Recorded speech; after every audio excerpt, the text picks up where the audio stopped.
Ukiwa na pesa hata ukikosa bwana ni sawa, utaoa. Si unaweka mtu, unafuga mtu. Unafuga mtu.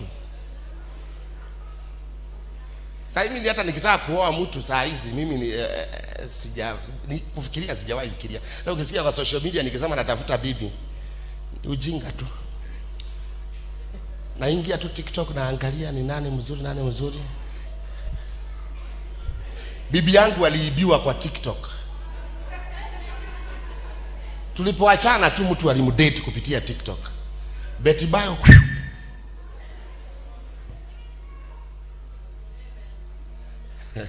Nilienda kuzika ex wangu. Nilienda nikamzika. Na ninaongeaga na huyo mzee hata jana tujuzi tumekuwa na yeye. Napiga story. Na nitembeza kwa hoteli nyingine huko, tunakatembea kwa hoteli. Bado sijamwambia nataka watoto.